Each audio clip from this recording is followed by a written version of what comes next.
The alley was silent, dark.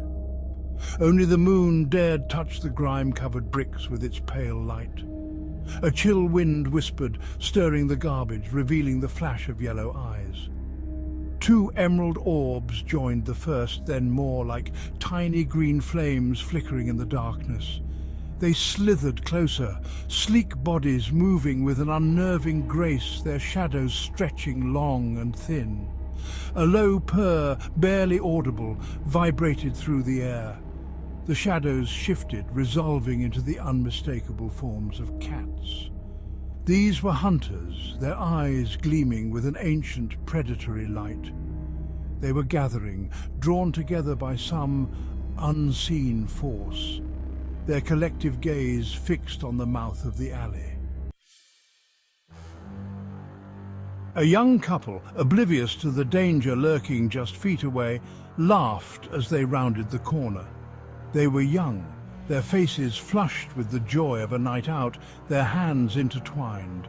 The girl, her laughter echoing in the narrow passage, stumbled slightly, bumping into her companion.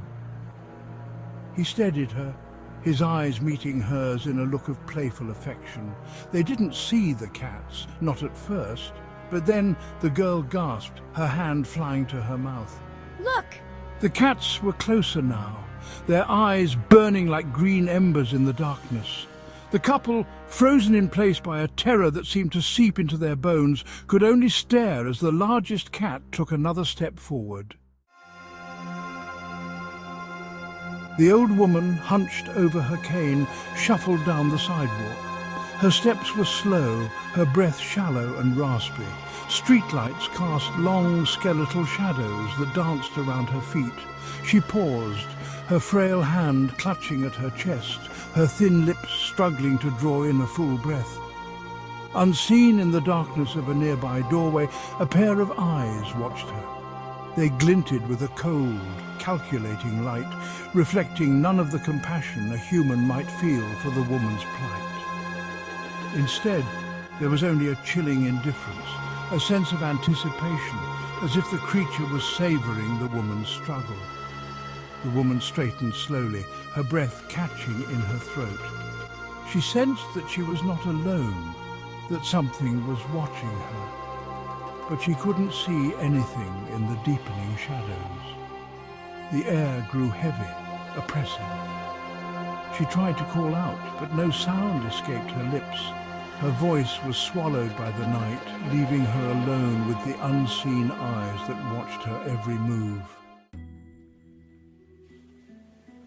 The park was deserted, the swings swaying gently in the breeze, their chains creaking a mournful lullaby.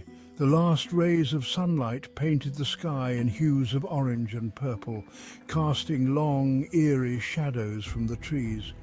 Hidden among the branches, their dark forms blending seamlessly with the deepening twilight, the cats waited. They were everywhere, perched on branches, curled up at the base of trees, their eyes like glowing embers in the gathering darkness. They watched the last of the joggers disappear down the path, their ears twitching at the sound of a dog barking in the distance. They were patient, these hunters, content to wait for the perfect moment to strike. A young boy, his laughter echoing through the deserted playground, chased after his ball as it bounced across the grass. He didn't see the cat crouched low in the bushes, its muscles tensed, its tail twitching back and forth. He didn't notice the other cats emerging from the shadows, their eyes fixed on him with an unnerving intensity. The cats, their eyes glowing with an eerie light, watched and waited, their predatory instincts honed to a razor's edge. The air hung heavy and still, thick with the smell of honeysuckle and impending doom.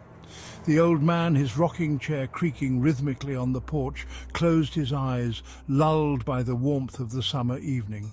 He was tired, his bones aching with age, his breath shallow and raspy. He longed for sleep, for the sweet oblivion it promised. A shadow detached itself from the darkness beneath the porch steps. It moved with a sinuous grace, its body low to the ground, its eyes fixed on the old man. It reached the top step and paused, its tail twitching back and forth like a snake preparing to strike. A soft chitter, barely audible, escaped the creature's throat. The old man shifted in his chair, his eyes fluttering open. He looked around, his gaze cloudy with age and confusion. The cat took a step closer, its muscles coiled tight, ready to spring. The attack started subtly.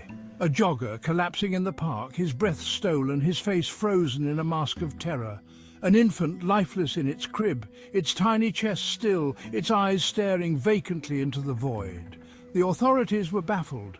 There were no signs of struggle, no obvious cause of death.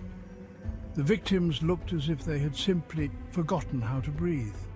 Whispers began to circulate, whispers of strange creatures lurking in the shadows, of glowing eyes and chilling chitters heard in the night. People spoke of cats, but not the docile pets they thought they knew. These were something different, something ancient and evil, something that fed not on flesh and bone, but on the very essence of life itself: breath. The truth, when it finally came to light, was more terrifying than anyone could have imagined. Panic spread like wildfire. Parks and playgrounds stood empty, their swings creaking eerily in the wind. People barricaded themselves in their homes, their windows covered, their doors bolted shut. The streets, once teeming with life, were now deserted, the silence broken only by the distant wail of sirens and the chilling chitters that seemed to emanate from every shadow. The cats, emboldened by the fear that gripped the city, grew bolder. They stalked the streets openly, their eyes gleaming with a malevolent intelligence. They were no longer content to wait in the shadows, to prey on the weak and vulnerable. They were hunting now, actively seeking out their victims, their numbers swelling with each stolen breath. The authorities, overwhelmed and outmatched, could offer little protection. They had become the unseen rulers of the night, their reign of terror absolute. The world held its breath, watching in horror as city after city fell silent, their streets overrun by the feline predators. The airwaves were filled with images of deserted cities, empty cradles, and faces frozen in eternal screams. The chilling chitters, once confined to the darkness, now echoed across the globe, a constant reminder of the invisible threat that stalked them all. The end, when it came, was swift and merciless. The air grew thin, the sky taking on a strange, suffocating quality. People collapsed in the streets, their lungs burning, their eyes wide with terror. The very act of breathing became a struggle, each gasp for air a victory against an unseen enemy. The cats, their eyes gleaming with triumph, watched as the last vestiges of human life flickered and died. They had won. The age of the cat had begun.